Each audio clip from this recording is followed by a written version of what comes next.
Today I'll be reviewing Whatever You Do and Party of One by Brandi Carlile. Just like last time, I'll be playing little segments to make sure that I don't get copyrighted, so bear with me with that. There are moments I could hold you forever, and there are moments that lasted way too long. Sometimes you just want to hold them forever and just keep them close. And sometimes you're so fed up that you're like, you know what? It was just way too much. And she's capturing the dichotomy of human psychology and human emotions, of how sometimes we want that attention and we want to give that attention, and sometimes we just want our own space and our own time. Nothing on my breath to hold the night, and I never said I'm sorry, but I meant to.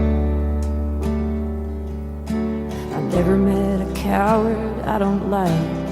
And I never said I'm sorry, but I meant it. A lot of times because of our ego and our pride, we don't say sorry, even if we know that there were certain things that we may have also contributed to. Even if she didn't say it at that time, she recognizes and she is admitting to it now. There are reasons why a body stays in motion, but at the moment only demons come to mind. There's reasons why a body stays in motion. She's busying herself with everything to distract her from the fact that there are serious issues that they need to work through in their relationship. But at the moment only demons come to mind. As much as she is staying in motion to try and do all these other things, she's realizing that she can't run away from this. There's a road left behind me that I'd rather not speak of, and a hard one ahead of me too. Regardless of the upbringing you've had, everyone has gone through periods that they felt they were at their lowest. It's a human experience to suffer and to go through difficult times. The level and the ratio may be very significantly different, but regardless, we all suffer. And she's talking about how there's all this history, there's all of these hurt pasts, but she would rather not speak about them right now. And she also recognizes, and a hard one ahead of me too, suffering is continual, that there's more hard times also coming, because life is always ups and downs. I love you, whatever you do. I got a life to live too. I love you, whatever you do, but I've got a life to live too. She will always care and love for this person, but she also recognizes there are all of these things that I want to live, want to pursue. Unfortunately, that coexisting point is not there. Maybe they just are too different. And so she says that I'm not doing this from a place of hate. I love you, but I also understand that it is for the best of both of us that we go and pursue our separate ways. I think it's a very mature way to really bring up this topic.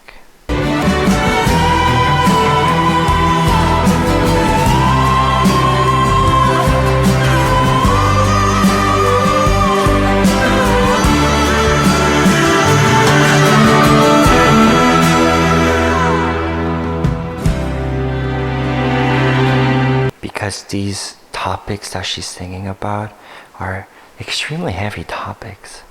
It's a lot of emotion to be processing when you're performing these songs. And as a singer myself, sometimes you just need to yell, you just need to shout, you just need to get that emotion out. And I love that at the end of a lot of her songs, she just has this break with the instrumental where she just yells and screams. And considering the frustration and anger of the song and the confusion of the song, it's very, very highlighting of that. It's the last song of the album, and I love this song so much that I actually danced to it, which if you want to check that out, you can check this video out. Waiter, send this to the table, a party of one, the only other lonely soul in this place. And so you're finishing up your coffee, but then where are you gonna run? Where'd you get that look on your face? Waiter, any party of one, if there's a single person that comes into the restaurant, bring them over to my table. I recognize they would be the only other lonely soul in this place. And then she's finishing up her coffee and she almost talks to herself. But then where are you gonna run? Where are you gonna run to? Where'd you get that look on your face? You should always let the sun go down on your anger.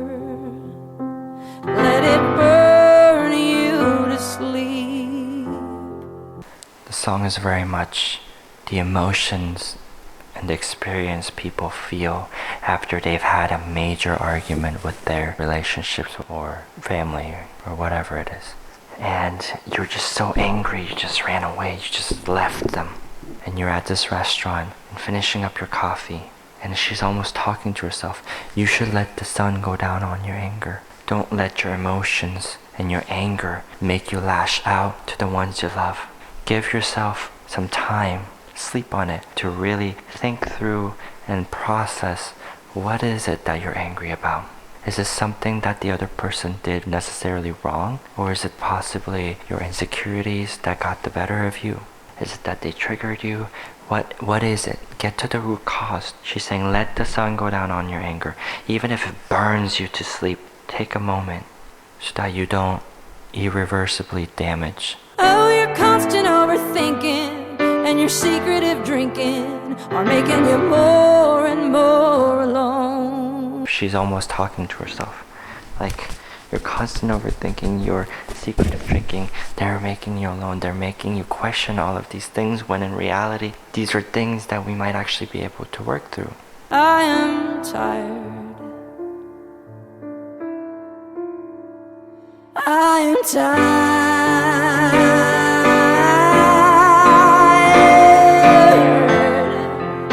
I don't wanna go home anymore. I don't wanna throw stones anymore. I love her voice and how she has so much emotion in her voice. All of these different questions, all of these different thoughts that are clashing. And she's saying, but I'm tired. I've loved you since the first time I saw you. But I'm just so tired. I'm tired. She says, I don't want to fight anymore. I don't want to throw stones anymore. I don't want to take part in your war. I don't want to live like this. It's horrible. She's recognizing she doesn't like this constant tension. I don't wanna be right anymore. Lord, I don't wanna fight anymore.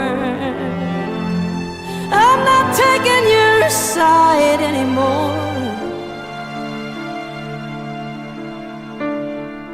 I am tired. I don't want to fight. I don't want the commotion. I don't want this clashing.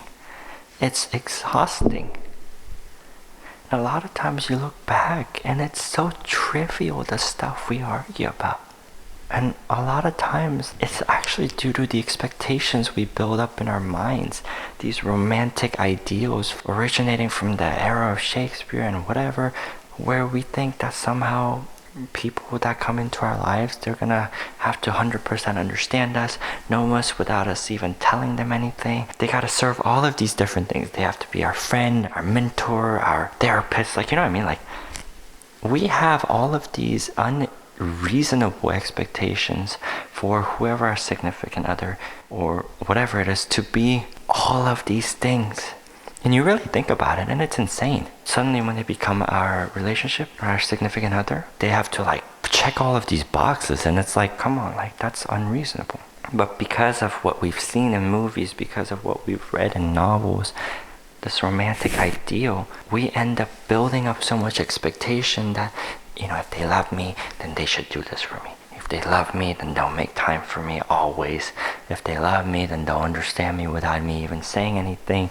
Like, all of these unreasonable things. And if you actually flip it backwards, like, we, personally, in a relationship would also fail meeting all of those boxes, you know? It's just unrealistic. Because we're human, we're flawed, we're gonna make mistakes. Relationship is not about finding 100% no commotion, no compromise puzzle piece. It's about people who are fairly sure of themselves, they got themselves down, but they come together and they start complementing each other and they start compromising. It's that companionship. They're not coming into our lives to fix all our problems. No one is gonna be able to fix our problems. That's up to us. But that companionship, that's what love is. Once you start to realize that and you start to get rid of all of these unrealistic expectations, then we realize, wow, a lot of things we don't need to argue about. We just need to understand they're human. And we need to talk through things when there's issues. A lot of times, if you just rationally put down your emotions and just communicate and discuss when something bothers you, say, hey, this bothers me because of these reasons. Do you think there's a way we could do this differently? If we come from that place and just genuinely heart to heart have a conversation and communicate when things bother us, vice versa, the relationship will actually end up becoming much less stressful and much more fulfilling, because since they love us as well, they might be actually willing to work with us as long as we come from a place that we don't attack them or make them get defensive. And I think she's starting to realize that too, where she's saying, I'm so tired of being right. I'm so tired of all of these things, like these trivial things. Towards the end, she says, I loved you since the first time I saw you, and I still love you to this day. I'm sorry that I let the emotions get to the bottom of everything, or get in between. Now, of course, if a relationship is actually extremely toxic, and you rationally thought through it, and there are a lot of toxicity in that relationship, of course it's okay to move on, yes. Don't put yourself in a cycle that's horrible for you. I'm not saying that. But I'm saying nowadays, people are too quick to just break up and find a new person. Break up, find a new person. Like, it's become such a easily accessible thing that people, at the sight of any inconvenience, they are ready to shut it off. And the thing is, things are only gonna get stronger if you actually work through together difficulties. And as long as they're reasonable difficulties, just differences in style, for example, then it might be something that's warranted working through. Like love nowadays, true love nowadays is so hard to find, where we really soul to soul connect with somebody. She is not willing to just throw it all away, something that is actually good. She's okay with letting down her ego because she recognizes that they both love each other and they both care about each other. And unfortunately it was a quarrel, but it's not something that they cannot work through. Oh, I'm tired, but I'm coming home, 'cause I am yours, I am yours, I am yours, I am yours, I am yours.